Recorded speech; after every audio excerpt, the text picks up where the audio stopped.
at the grocery store in big bags. I chop them up when I bring them in, and I put them in the freezer because I know onions are going to go bad way before I can use all of them. But I chop them up and put them in the freezer. 1 heaping cup is roughly an onion. You're going to have a cup of milk. I use evaporated milk because you never know if you're going to have milk in your house or not. And right now, I do not. So I have evaporated milk though. You're going to have a cup of dried crumbled up breadcrumbs. I get the garlic herb in the container. I do not make my own breadcrumbs, but that's okay. And you're going to have an egg, 1 egg. So that is your meatloaf ingredients. And you do need salt and pepper. And then for the glaze on top, you're going to need 1/3 cup of ketchup, any ketchup you like. If you like it spicy or not, 1 cup of ketchup, 2 tablespoons of brown sugar, and 2 tablespoons of prepared mustard. Now, first thing I want to tell you, there is a difference between dry measuring cups and wet measuring cups. I'm going to show you. These are dry measuring cups. This is your dry measuring cup. These are for your dry ingredients. This is a wet measuring cup. Notice it's got your pour spout and all that just to keep from making a mess. Also, you are going to need, first thing, to get a loaf pan. I have mine right here. I've got a little oil in it. And it says to oil your loaf pan in my recipe that I use. So I just put a generous amount of, I use avocado oil just because that's what I normally cook with, is avocado oil. I have less issues with avocado oil. And avocado oil does go to a higher heat point. It goes up to, I believe, 500. I think my thing here is coated well enough. And remember, this is just to keep it from burning to your loaf pan, because the meat is going to render down fat as it cooks. So the first thing we're going to do, we have our oven preheating to 350 degrees. So we're going to take our meat, which I have 2 pounds here because my beef comes in 1 pound packages. So I have 2 pounds just to stretch it.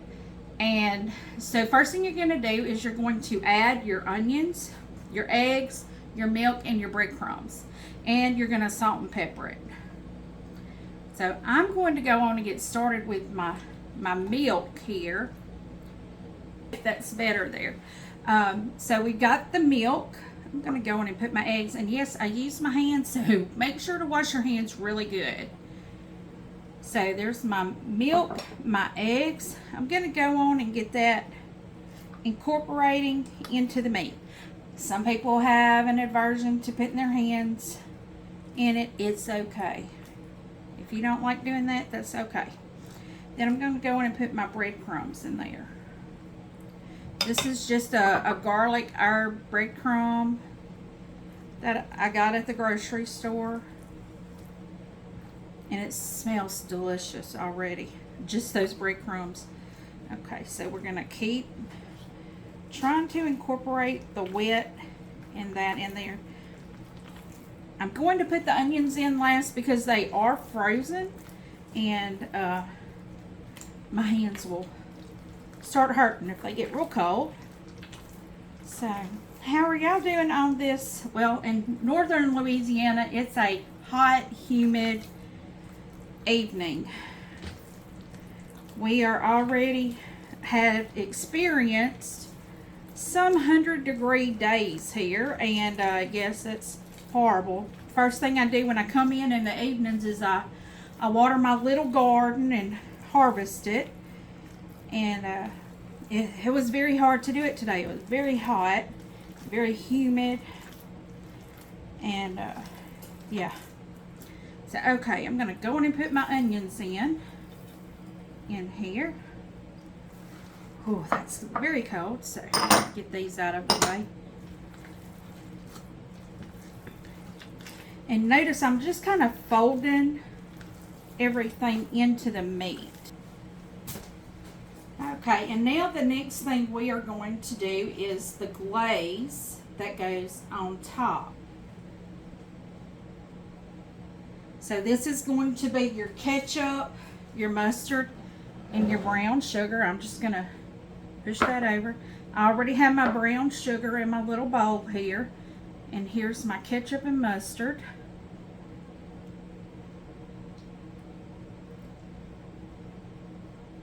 Trying to get it out of my little measuring glass here.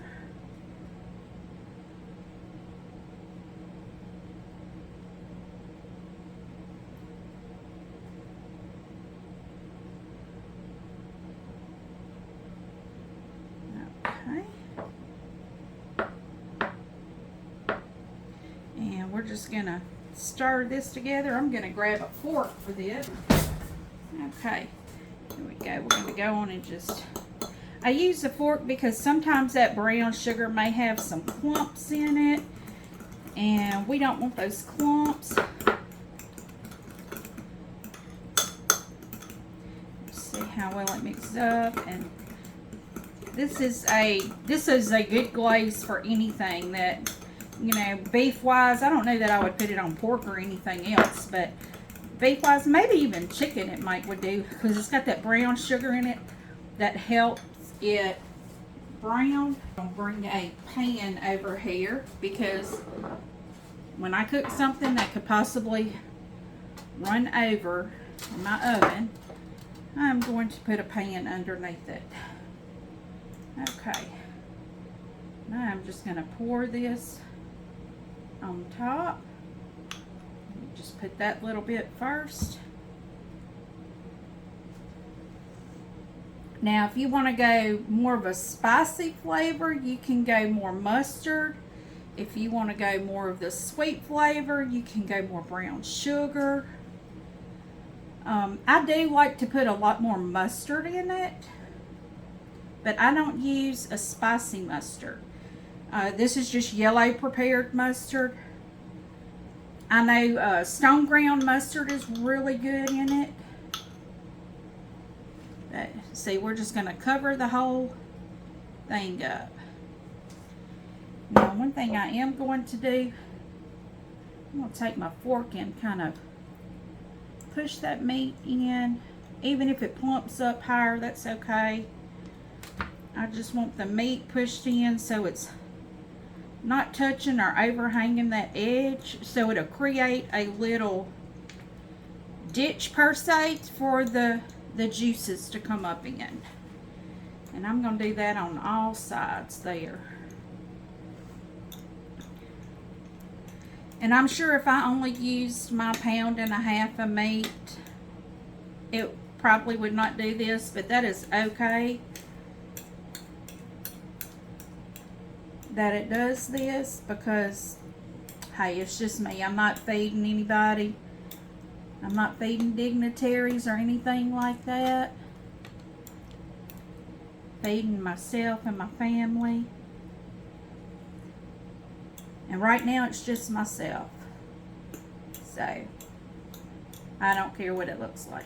So okay, there we go. We've got that done. I'm going to just go on and put the rest of that on top and just let it kind of rest where it may. It don't matter if it runs out, it's okay. Just kind of have like an extra barbecue sauce kind of on the top of this. So, okay.